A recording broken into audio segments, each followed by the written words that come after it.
Hey guys, today I am talking about defining success and defining happiness for yourself. Because without a definition, how do we know if we got there or not? So I'm Joanne Moore, and this is the place to be if you want to consciously choose and create your happiest life. So today I'm talking about the conscious decision, the conscious choice of happiness and success. So many times I work with clients and they are chasing the dream of happiness. They are in search of success. They are feeling like a failure because they haven't arrived to their destination yet.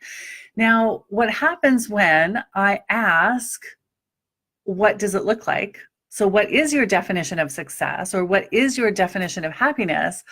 So many times, I can't even tell you how many times I get this kind of blank stare, and they pause, and they actually don't know what their definition of success is. They don't know what their definition of happiness is. They don't know what it really looks like. They're just going on this feeling of, well, everybody says I need to go for success. So if you're somebody who has followed the rules of society, followed the rules of how you grew up, followed the rules that the commercials and ads and marketing tell us to obtain success and happiness, and yet you still feel empty, you still feel like I haven't got there yet, or there must be more, or something like that, this is the place to be, because this week and next week, I have a 6-part series on defining happiness and creating consciously our happiest life.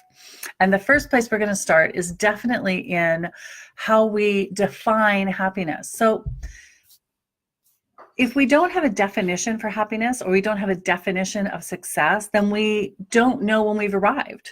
It's kind of like getting in your car and having somebody else preset your GPS. Then en route, you're wondering why you're going in this direction. Why are you taking this turn? Why is the GPS sending you around in a loop or something? And then when you get to your destination, you don't recognize it because you haven't actually defined it for yourself.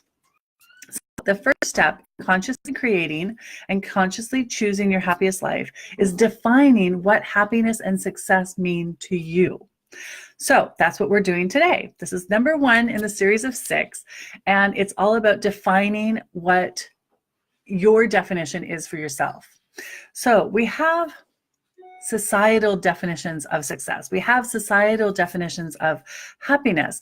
We know what it looks like in the movies. We know what it looks like in an ad campaign or something like that.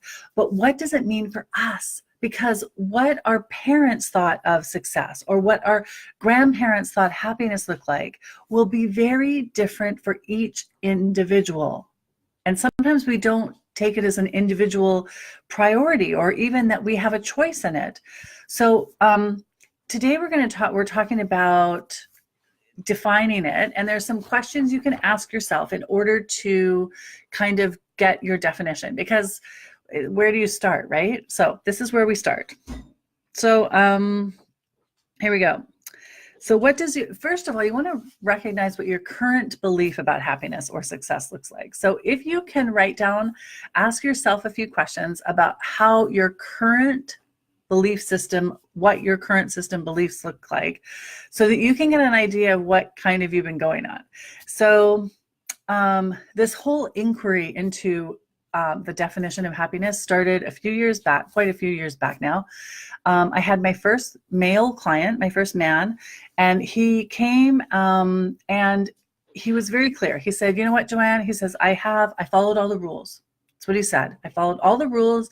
He just started a business in a industry that he was really passionate about. He had a beautiful wife that he loved and adored. He had 2 kids that were great. He had a house that should be looking like a magazine cover. And yet he still felt unfulfilled. He still felt unhappy.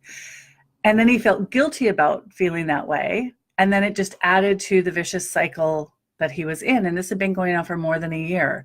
And when we started talking about it, he really didn't even know what success looked like. He had just followed the rules that he thought existed from when he was a kid. You get married, you go to school and university, you get a degree, you get a job, you get married, you have kids, you do all that kind of stuff. You make a certain amount of money, you take vacations in nice places, all that stuff that the books say we should do, or society has always said we should do. But it still felt unfulfilled to him. It still felt empty.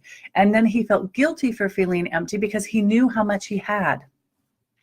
The problem is that when we fill up on something that doesn't fill us, it's kind of like eating a whole bunch of sugar. It doesn't actually get rid of the cravings because we're not eating what we really need, what we really crave, what we really desire. Does that make sense? Okay, so the first thing to do is to take a look at what your current belief system is based on. So what is it you think makes you happy? What is it that you are measuring by right now? And if it's not working, then at least you know what not to measure by in the future. You know that this one isn't working for you, but it's really important to get clear on what isn't working. So then you can design something for you that does work. Okay. Good morning, everybody. Hey, you guys, thanks for showing up. Okay. So that's the first one. So, and I love this by Robert Holden. He has this great book. The pursuit of happiness must always fail because it is based on a lie. Happiness is not outside of you.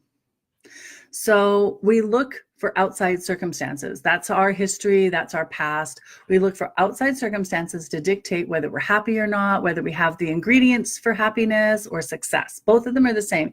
Happiness and success are often interchangeable because we think that one relies on the other. So now, what if happiness and success were not determined by outside circumstances? What if they were created internally by us? So what if they were actually an individual recipe where it doesn't fit anybody else? It fits us. So the questions you can ask yourself are: describe a life well lived. I love this one. Describe a life well lived. Describe what a loving and empowering relationship would feel like. Describe what a loving and empowering relationship would feel like or look like. What type of person or friend do you want to be? What contributions do you want to give to the world?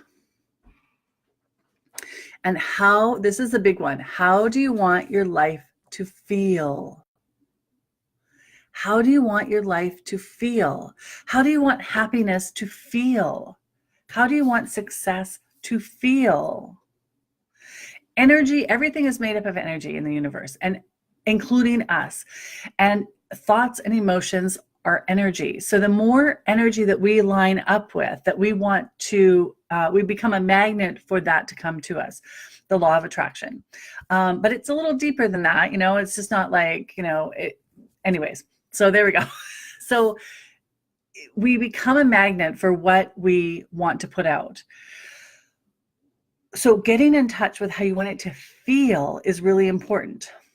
The thing about that is then you set the GPS. When we define something, when we have a definition for it, it's like setting the GPS in our car. Then the universe says, oh, that's where they want to go. Well, we can totally get them there. The problem is right now our GPS, without our definition of it, is set by the standards and society and the upbringing we had and the beliefs, the unconscious beliefs that we currently hold, like I need to be married to be happy, or I need to have children to be happy, or I need to have a certain income to be happy. Those have set the GPS unconsciously. We want to take back the power. We want to consciously create our life. And in order to do that, we need to consciously set the GPS ourselves. So when we make a definition of something that we desire, or something that we want, like we want success and we want happiness, we all do, we're human.